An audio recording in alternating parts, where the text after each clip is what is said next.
Doctor BR Ambedkar Konaseema జిల్లా ముమ్మిడివరం. తప్పు చేసిన వారు ఏ పార్టీలో ఉన్నా కూటమి ప్రభుత్వం ఉపేక్షించేది లేదని స్థానిక ఎమ్మెల్యే ప్రభుత్వ విప్ దాట్ల సుబ్బరాజు పేర్కొన్నారు.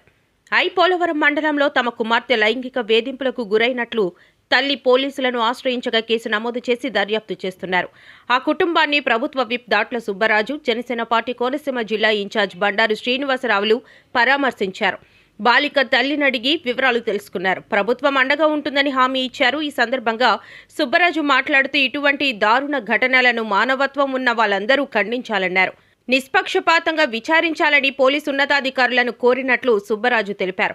బండారు శ్రీనివాసరావు మాట్లాడుతూ ఆరోపణలు ఎదుర్కొంటున్న రాయపురెడ్డి వెంకట సత్య వెంకటకృష్ణకు జనసేన పార్టీతో ఎటువంటి సంబంధం లేదన్నారు. తమ అధినేత పవన్ కళ్యాణ్ ఇటువంటివి ఉపేక్షించరని తెలిపారు.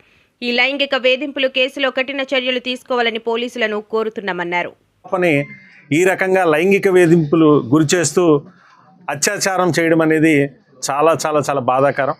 ఇవాళ కుటుంబ పరిస్థితి మనం చూసుకున్నట్లయితే ఇవాళ నిజంగా ఒక నిరుపేద కుటుంబం.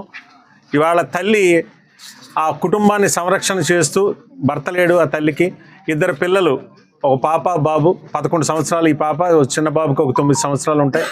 ఆ తల్లి కష్టం మీద ఆ పిల్లల్నిద్దరినీ కూడా చదివించుకుంటూ ఇవాళ అల్లారు ముద్దుగా పెంచుతున్న ఆ పాపని ఎంత దుర్మార్గుడు అంటే, నేను ఆ పాపని దత్తత తీసుకుంటాను అని చెప్పి ఏదైతే ఆ కుటుంబాన్ని నమ్మబలికి చాక్లెట్లు కొనిస్తుండో, రోజు చాక్లెట్లు కొనిస్తూ ఆ పాపని లైంగికంగా వేధించడం అనేది నిజంగా అసలు సమాజం ఎక్కడికి పోతుంది, అసలు ఏ రకమైన పరిస్థితుల్లో ఉన్నామనేది ఒకసారి పునరాలోచించుకోవాల్సిన పరిస్థితి ఇవాళ ఉంది. ముఖ్యంగా ఇవాళ నాయకుడని చలామణి అవుతున్నాడు. ఇవాళ అతను ఎవరైతే ఈ సంఘటనకి కారణమైన మానవ మృగం ఎవరైతే ఉన్నాడో ఇవాళ జనసేన పార్టీ నాయకుడిగా చలామణి అవుతున్నాడు. ఇవాళ రాజకీయాల్లో తిరుగుతూ ప్రజలకు సేవ చేస్తానని చెప్పి ఇవాళ ఈ గ్రామంలో తిరుగుతూ ఉన్నాడు. అంతటి నీచమైన ప్రవృత్తి కలిగినటువంటి ఒక వ్యక్తి రాజకీయ రంగు ముసుగులో ఇవాళ చేస్తున్నటువంటి అరాచకాలు, అతని ప్రవృత్తి మనం చూసుకున్నట్లయితే ఇంకా 2-3 బాలికలను ఈ రకంగానే అతను లైంగికంగా వేధిస్తున్నాడు. పాపం వాళ్ళ పరువు గల కుటుంబాల్లో వాళ్ళు బయటికి చెప్పుకోలేక ఇవాళ ఆ సంఘటనల్ని వాళ్ళు దాచిపెట్టుకున్నారు. ఇవాళ ఆ తల్లిని ఎవరైతే ఈ లైంగిక దాడి జరిగినటువంటి బాలిక తల్లిని మటుకు ఖచ్చితంగా అభినందించి తీరాలి. ఎందుకంటే ఉండడానికి ఒక ఇల్లు లేదు, నిరుపేద కుటుంబం.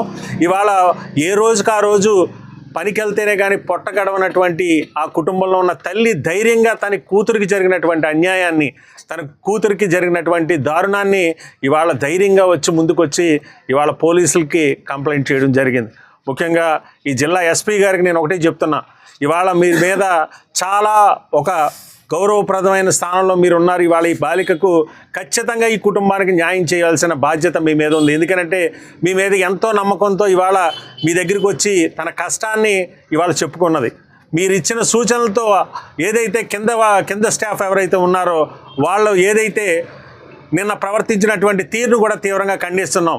మీ ఎస్ఐ దగ్గరికి ఆ బాలిక తల్లి వెళ్ళి ఇవాళ కంప్లైంట్ ఇస్తే నాకు అనుమానాస్పదంగా ఉందని చెప్పి కంప్లైంట్ ఇమ్మని చెప్పి మాట్లాడాడంటే అది నిజంగా సిగ్గుమాలిన చర్య. మీ అందరికీ చెప్తున్నా, అధికారులకు కూడా పిల్లలు ఉన్నారు, వాళ్ళకి ఆడపిల్లలు ఉంటారు. ఇవాళ అట్లాంటి సంఘటన మీ కుటుంబాలు ఎవరికైనా జరిగితే అది నిజంగా చాలా తట్టుకోవడం అనేది చాలా కష్టం. ఆ తల్లి ఆవేదన అర్థం చేసుకోండి. మీరు అందరూ కూడా ఖచ్చితంగా ఏదైతే మీ కంప్లైంట్ ఇచ్చారో మీ బాధ్యత మీరు సక్రమంగా నిర్వర్తించండి. రేపు ఏదైతే ఆ కుటుంబానికి జరిగినటువంటి అన్యాయం ఏదైతే ఉందో ఆ అన్యాయానికి ఖచ్చితంగా ఎవరైతే బాధ్యుడు ఉన్నాడో ఖచ్చితంగా శిక్ష పడే విధంగా మీరు డిపార్ట్మెంట్ అంతా కూడా మీరు పనిచేయాలి. ఇవాళ ఈ కూటమి ప్రభుత్వం వచ్చిన తర్వాత మనం చూస్తున్నాం అనేక చోట్ల ఇట్లాంటి సంఘటనలు నిత్యం మనకి పేపర్లోనో టీవీలోనో మనం చూస్తూ ఉన్నాం. మొన్న వారం రోజులైంది తుని సంఘటన మరొక ముందే మళ్ళీ మనం బాణాపురంలో ఇవాళ ఈ సంఘటన చూసాం. ఇలాంటి సంఘటనలు పునరావృతం అవుతుంటే ఇవాళ ఈ రాష్ట్రానికి ఒక హోంమంత్రి మహిళగా ఉంది. దీన్ని అరికట్టాల్సిన బాధ్యత ఇవాళ ఒక హోంమంత్రి స్థానంలో, గౌరవప్రదమైన స్థానంలో ఇవాళ మీరు కూర్చుని ఇమ్మీడియట్గా మీరు దీని మీద రెస్పాండ్ అవ్వాలి. ఈ కుటుంబానికి పూర్తిగా న్యాయం జరిగే విధంగా. ఎందుకనంటే ఆ కుటుంబం ఇవాళ ధైర్యంగా తల్లి బయటకు వచ్చిందంటే రేపు ఉన్న రోజుల్లో ఆ తల్లికి కానీ ఆ కుటుంబానికి కూడా రక్షణ కూడా లేని పరిస్థితులు ఉంటాయి. కాబట్టి ఆ కుటుంబానికి రక్షణ కల్పించాలి. దాంతోపాటు ఆ కుటుంబానికి మీరు అన్ని విధాలా ఆదుకోవాలి. ఆ కుటుంబానికి మీరు ఆర్థిక సాయంగా ప్రభుత్వం నుంచి ఒక 50 లక్షల రూపాయలు, ఎందుకంటే ఉండడానికి నివాసంగా వేసినాడు అని చెప్పి అతను వెంకటకృష్ణ అలియాస్ బాబీ అనే వ్యక్తి లైంగిక వేధింపులు చేసి హెరాస్మెంట్ చేయడాక కేసు నమోదవటం, అభియోగం రావటం, ఆ తల్లిగారు అయితే కేసు పెట్టి పోలీసు వారికి ఎస్పీ గారికి కూడా కంప్లైంట్ ఇవ్వడం జరిగింది. ఆ కంప్లైంట్లో భాగంగా ఆ వ్యక్తి మీద ఫోక్స్ చట్టంతో కేసు కూడా నమోదు చేశారు అని చెప్పి తెలిసిన వెంటనే మన జనసేన పార్టీ అధ్యక్షులు, మన ఉప ముఖ్యమంత్రులు కొణిదెల పవన్ కళ్యాణ్ గారు వెంటనే మీరు వెళ్ళి ఆ బాధితురాలకి పూర్తిగా అండగా ఉండాలి, వారికి పూర్తి భరోసా కల్పించండి అని చెప్పి పవన్ కళ్యాణ్ గారి ఆదేశాల మేరకు మా జనసేన పార్టీ నాయకులందరం కూడా ఇక్కడ రావడం జరిగింది. అయితే ఆ వెంకటకృష్ణ బాబీ అనే ఎవరైతే వ్యక్తి అగాత్యాలకు పాల్పడ్డాడో ఆ వ్యక్తి మీద తీవ్రమైన చర్యలు తీసుకుంటాం, చట్టపరంగా అన్నీ చట్టం దాని పని చేస్తుంది, ఎక్కడ రాజీ పడే ప్రసక్తి లేదని చెప్పి ఆ కుటుంబానికి కూడా తెలియజేయడం. ఆ కుటుంబం కూడా చాలా చిన్న కుటుంబం, పాపం చాలా ఒక చిన్న పూరి గుడిసెలో వారు నివసిస్తూ ఉన్నారు. వారికి కూడా పూర్తి స్థాయిలో జనసేన పార్టీ తరఫున అండగా ఉంటామని చెప్పి మన పవన్ కళ్యాణ్ గారు అయితే వారు హామీ ఇవ్వడం జరిగింది. మమ్మల్ని వారి తరఫున పూర్తిగా హామీ ఇవ్వండి, వారికి అండగా ఉంటామని చెప్పి తెలియజేయమని పంపిస్తే మేమందరం కూడా వచ్చి ఈరోజు ఆ కుటుంబాన్ని, బాధితుల కుటుంబాన్ని పలకరించి వారికి మేము పూర్తి స్థాయిలో జనసేన పార్టీ తరఫున అండగా ఉంటామని చెప్పి కూడా హామీ ఇవ్వటం అయితే జరిగింది. అయితే ఈ లోపల కొంతమంది వ్యక్తులు, కొంతమంది పేటీఎం బ్యాచ్, ఆ వెంకటకృష్ణ ఆలియాస్ బాబీ జనసేన క్రియాశీల సభ్యుడు, జనసేన నాయకుడు అని చెప్పి సోషల్ మీడియా ద్వారా రకరకాల ప్రచారాలు చేస్తూ ఉన్నారు. గతంలో జనసేన పార్టీలో అతను పనిచేసిన మాట వాస్తవం. 2019 వరకు అతను జనసేన పార్టీతో పనిచేశాడు. అయితే తర్వాత స్థానిక సంస్థలు ఎలక్షన్స్ వచ్చినప్పటి నుంచి కూడా అటు పంచాయతీలు కానీ ఎంపీటీసీలు కానీ అతను వైసీపీ అభ్యర్థులకు పూర్తి మద్దతు ప్రకటించి అతను జనసేన పార్టీకి చాలా దూరంగా ఉండటం అయితే జరిగిందట. అతను అయితే జనసేన పార్టీకి ఏ విధమైన సంబంధం అయితే లేదు. పవన్ కళ్యాణ్ గారు ఇటువంటి వ్యక్తులను ఎట్టి పరిస్థితులు ఉపేక్షించడు. వీరిని తీవ్రంగా చర్యలు తీసుకునే విధంగా జనసేన పార్టీ తరఫున మేమందరం కోరుతూ ఉన్నాం. డిపార్ట్మెంట్ని కూడా కోరాం. పవన్ కళ్యాణ్ గారు కూడా ఆదేశిస్తానని చెప్పడం జరిగింది. అంతేగాని ఆ వ్యక్తి అయితే జనసేన పార్టీకి ఏ విధమైన సంబంధం లేదు. అతను 2019 నుంచి పార్టీకి లేడు, ముందైతే పనిచేశాడు. ఆ తర్వాత అయితే జనసేన పార్టీకి దూరంగా ఉండటం, స్థానిక సంస్థల ఎలక్షన్లో అయితే వైసీపీ పార్టీకి పూర్తిగా మా వ్యక్తులకి, అభ్యర్థులకి అయితే మద్దతు ప్రకటించడం అయితే జరిగింది. అలాగే అతనికి ఏ విధంగా క్రియాశీల సభ్యత్వం జనసేన పార్టీది కూడా లేదు. మీ మీడియా పూర్వకంగా కూడా మేము తెలియజేస్తున్నాం, ఆ వ్యక్తికి ఏ విధంగా జనసేన పార్టీతో సంబంధం లేదు.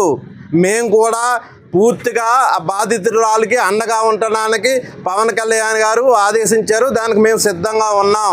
అతని మీద చట్టపరంగా పూర్తి దర్యాప్తు చేసి పోలీసు వారు చర్యలు తీసుకోవాలని చెప్పి మేము కోరుతూ ఉన్నాం. చేస్తున్న వల్ల అతను ఒక ఉద్యోగస్తు.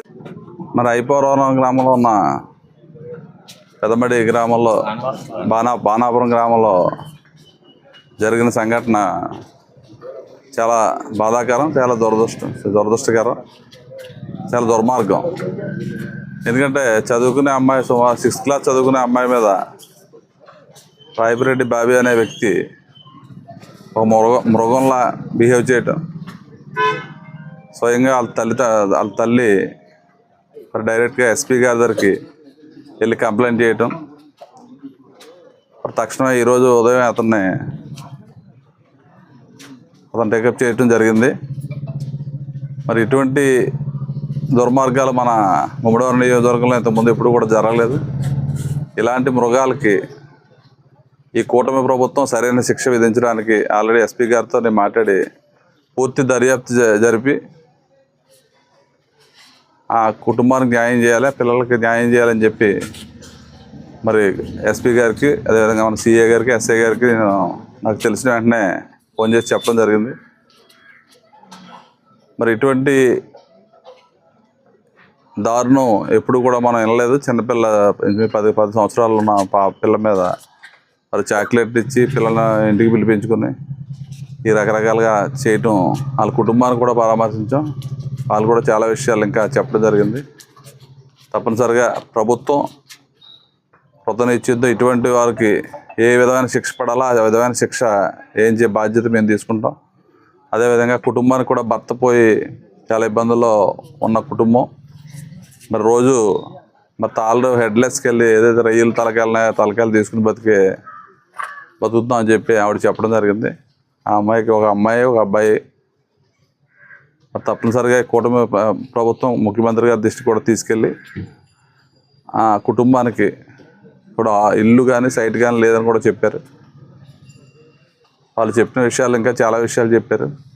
తప్పనిసరిగా అన్నీ కూడా పోలీస్ డిపార్ట్మెంట్కి ఆదేశాలు ఇచ్చి పూర్తి లోతుగా దర్యాప్తు చేసి దానికి తగిన శిక్ష వేయించే బాధ్యత ఈ కుటుంబ ప్రభుత్వం తీసుకుంటుంది. మళ్ళీ ఎప్పుడు కూడా మన నియోజకవర్గంలో ఇటువంటి దురదృష్టకరమైన సంఘటనలు జరగకుండా మరి దీన్ని తీవ్రంగా ఖండించడం జరుగుతుంది. మరి ఎప్పుడు మనం ఇటువంటి విషయాలు ఎప్పుడు మన ఐపోలవరం మండలంలో ఎప్పుడు లేవు. మరి ఇటువంటి సంస్కృతి మళ్ళీ ఇప్పుడు లేకుండా కఠినమైన చర్య తీసుకునేలా నేను అన్ని రకాలుగా బాధ్యత తీసుకుని ఆ కుటుంబానికి న్యాయం చేస్తాం. అదేవిధంగా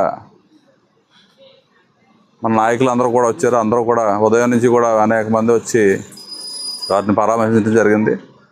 తప్పనిసరిగా మనం మానవ జన్మ ఎత్తాం కాబట్టి 100% ఇటువంటి దాన్ని ఖండించి వాళ్ళకి సరైన శిక్ష విధించేలాగా డిపార్ట్మెంట్కి అందరికీ కూడా ఆదేశాలు ఇచ్చి ప్రభుత్వం దృష్టికి మరి ముఖ్యమంత్రి గారు ఉప ముఖ్యమంత్రి గారి దృష్టికి తీసుకెళ్ళి ఆల్రెడీ ఈ వాట్సాప్లో మొత్తం ఉదయం నుంచి కూడా పెద్ద ఎత్తున ప్రచారం జరుగుతుంది.